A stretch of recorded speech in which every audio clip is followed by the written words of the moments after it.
안녕하세요. 중국에서 오래 좀 생활을 하면서 중국의 이모저모를 여러분들께 전달해 드리고 있는 이철입니다. 제가 중국에서 살기 시작한 게 97년이었거든요. 근데 그때부터 여태까지 볼 때 경제에 대한 긴장감, 불안감이 지금처럼 큰 적은 없었던 것 같아요. 그래서 상황이 안 좋다라고 하는 거는 맞는 것 같습니다.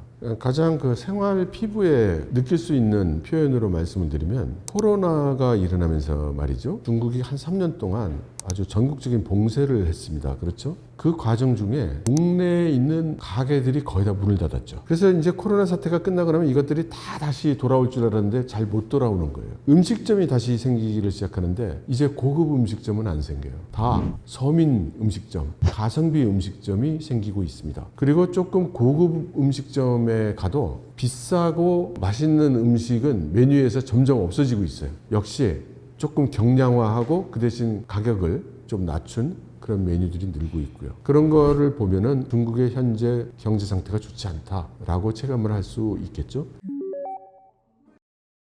그렇죠. 이것은 숫자로 분명하게 나타났어요. 지난 1분기의 수출은 좀 어느 정도 유지가 됐지만 아무튼 예전 같지 않고 소비도 지금 개선이 별로 안 되고 있고 투자는 말할 것도 없죠. 정부 재정이 어렵고 지금 부동산이 난리가 나 있는 상태니까 다 안 좋죠. 그래서 중국 정부가 특단의 조치를 지금 연이어 내고 있고 분위기는 다시 반등이 시작되나 정도의 지금 상황에 와 있어요. 4월 달에 소비 지수 같은 것도 좀 개선이 됐고 기대감이 꽤 큽니다. 기업들이. 잃어버린 30년은 사실 중국에서 하는 얘기는 아니고 일본의 잃어버린 30년의 상황이 중국에 오지 않겠는가 해서 그렇게 이야기하는 건데 중국 정부는 우리는 그럴 일 없다라고 얘기를 하고 있기도 하고 저도 그러기는 좀 어렵다고 생각을 해요. 왜냐하면 중국 정부가 지난 몇 년 동안 일본처럼 잃어버린 30년이 될까봐 여러분들께서 지적해주지 않아도 중국 공산당이 알아서 수년 전부터 그걸 아주 진지하게 검토하고 싱크탱크들이 연구를 해왔어요. 그렇게 해서 지금 그 정책을 피고 있는 것이기 때문에 일본과 다른 상황에서 일본과 다른 정책을 피워나가고 있는 이만큼 일본식의 잃어버린 30년은 아닐 것이다. 설령 잃어버린 경제가 될지라도 일본 같은 스타일로 오지는 않을 것이다.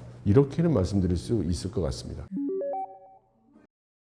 그래서 최근에 가장 큰 정책이 나왔죠. 옛날에는 소비 진작하라고 그러면은 소비 쿠폰 같은 거 줬어요. 요거 10만 원짜리야 해가지고 주면 전자제품 사러 갈 때 그게 15만 원이면 5만 원 현금 내고 10만 원은 그 쿠폰 내면 그냥 줘요. 이게 이제 정부가 보조하는 거예요. 그 소비를. 근데 돈으로 주면 어디로 쓸지 모르고 이게 소비로 안 이어질 수 있으니까 정해진 물건, 그러니까 전자제품이다, 이러다 자동차다, 요렇게 해서 쿠폰을 주는 거예요. 무상으로 주죠. 그래서 좀 돈 좀 쓰게 만드는 거예요. 그런데 그 정책이 지금 안 먹히는 겁니다. 그래서 최근에 나온 혁신적인 정책이 뭐냐면 보상 판매. 지금 가지고 있는 자동차 가져와.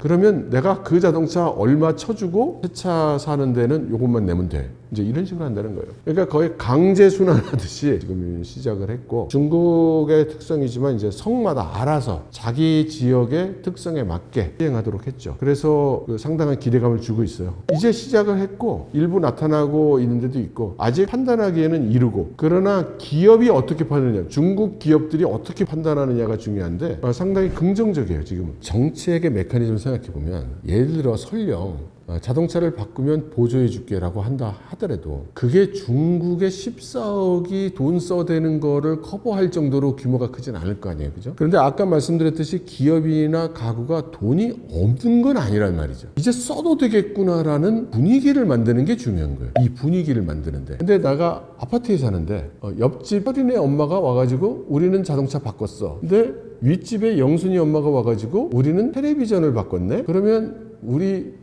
와이프 마음이 싱숭생숭해지면서 우리는 뭐야 이런 마음이 이제 생긴다는 거죠. 그게 그런 분위기가 조성될 거냐 안 될 거냐라는 판단을 함에 있어서 우리 같은 사람도 잘 모르죠. 공무원들도 잘 모르죠. 그런데 그 물건 팔고 다니는 사람들은 그 감각이 있다 이거예요. 그래서 그 가전회사나 자동차 회사들이 이건 되겠는데 이런 식으로 좀 생각을 하고 있다는 거죠. 아직은 일러요. 일부 지역에서 시작을 이제 막 하고 있는 상태고 우리가 중국 얘기할 때 아까도 말씀드렸죠. 전국을 그냥 탁 몰아서 중국에서 그래서 이게 팔립니까? 몰라요. 그래서 정책 내용이나 방식도 지방마다 다르게 한다고 했잖아요. 그러면 결과도 지방마다 다 다른 거죠. 그거를 한마디로 다 몰아설 수 없지만 현재 중국 내에 이제 나오고 있는 여러 시그널들을 보면 중국 기업들이 이거는 괜찮은데? 라고 긍정적으로 평가하고 있다는 거죠. 코로나가 그 큰 원인이고 거기에 지금 미국이 제재하고 있는 게 더 큰 원인이죠. 이제는 트럼프 대통령이 무역 전쟁을 해서 자기 임기 동안 내내 중국을 괴롭힌 거는 기억을 하시겠죠. 그 다음 바이든이 들어와서 계속하고 있을 뿐만 아니라 더 후들겨 패고 있는 것도 알고 계시지 않나요? 거의 매달 블랙리스트에 중국 기업들을 더 올려가지고 블랙리스트도 지금 1000개가 넘어갈 지경이에요. 얼마 전에 중국의 거의 신삼양이라고 부르거든요. 중국이 새로 야심찬 전 세계를 주름 잡으려고 하는 신제품, 전기자동차, 2차 전지, 태양광 제품들에 대해서 또 관세 폭탄을 바이든이 던졌죠. 그리고 유럽 보고도 너희들도 이렇게 좀 해주라, 지금 이렇게 하고 있는 상태고요. 지금 비서방 지역이 중국 수출의 가장 큰 비중을 차지하게 됐고, 그러다 보니까 제품이 변하고 있어요. 그러니까 미국이나 유럽 같은 데서는 비싸지만 좋은 제품을 많이 쓸 거 아니에요. 근데 다른 지역은 그렇게 돈이 없잖아요. 그러니까 다른 지역은 가성비 제품 위주가 되겠죠. 중국 정부가 상당한 경제적 문제들, 이슈들에 직면해 있고 그걸 해결하기 위해서 많은 고민을 해왔어요. 그리고 이번에 심각하게 고민을 한 거고요. 원래 그 작년 가을쯤에 삼중전회라고 하는 중국 공산당 높은 사람들이 전국에서 다 모여서 하는 회의, 여태까지 안 열렸어요. 근데 그 삼중전회가 전통적으로 경제정책을 결정하는 회의예요. 그러니까 여태까지 못하고 있다는 얘기는 뭐냐면 그만큼 어려웠다는 얘기예요. 문제가 어려운 거야. 원래는 작년 가을 때쯤에는 모여서 그거를 논의해서 발표를 했어야 되는데 거기 가서 의논하는 거 아니에요. 이미 의논은 어느 정도 돼서 답이 이제 거의 90% 나왔을 때 결의하고 통과시키는 걸로 만나는 것이지. 그러니까 그걸 여태까지 못하고 있는 거는 굉장히 이게 그 이례적인 사건이거든요. 그래서 이게 뭐냐면은 그만큼 두 가지로 해석할 수 있는데 그만큼 지금 문제가 심각하다. 그만큼 답을 찾기가 쉽지 않다. 해결책이 쉽지 않다. 세 번째는 뭐냐면 제가 한국 분들한테 드리고 싶은 말씀인데 이렇게 진지하게 해결을 하려고 하고 있는 거예요. 우리나라 정부 같으면 내가 지금 만들고 있는 내년도 국가계획이 지금 충분치가 않아. 문제 해결을 다 못할 것 같아. 원래는 의결을 7월 달에 해야 되는데 한 3개월만 연기합시다. 그래가면서 계속 논의를 하나요? 안 하면 안 하는 대로 모자르면 모자른 대로 해서 넘어가잖아요. 근데 지금 그럴 정도의 이슈가 아닌 거지. 문제도 심각한 거고 대답도 찾기 힘든 거고 그래서 지금까지 못하고 있어요. 그러다가 최근에 7월에 열겠다고 발표가 났어요. 그건 무슨 얘기냐? 답이 나왔다는 거지. 맞든 틀리든 중국 공산당이 찾아낸 답은 나왔다는 거죠. 그럼 그 내용이 뭐겠냐? 7월 달에. 그죠? 7월 달에. 제가 생각할 땐 지금 보상 판매도 이미 7월에 할 정책 중에 하나라고 생각해요. 그리고 이제 부동산에 대해서 정부에서 국영기업을 통해서 인수를 해서 재포장해서 임대를 하거나 매각을 하겠다. 라는 정책도 냈죠. 이것도 이제 잘 모르시겠지만 엄청난 사건입니다.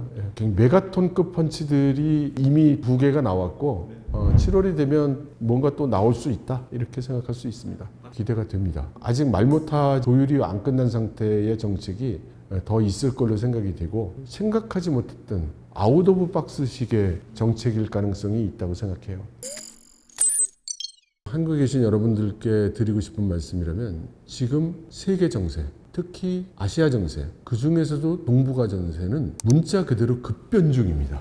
그런데 그에 비해서 우리 한국 사회 관심은 99.9%가 국내에 있는 것 같고 이러한 변화를 알려고 하거나 직시하지 못하는 것 같아서 안타깝습니다. 인터넷 시대잖아요. 전 세계에서 유튜브 다 나오고 그 다음에 모르는 언어로 나와도 뭐 인공지능이 번역도 해주잖아요.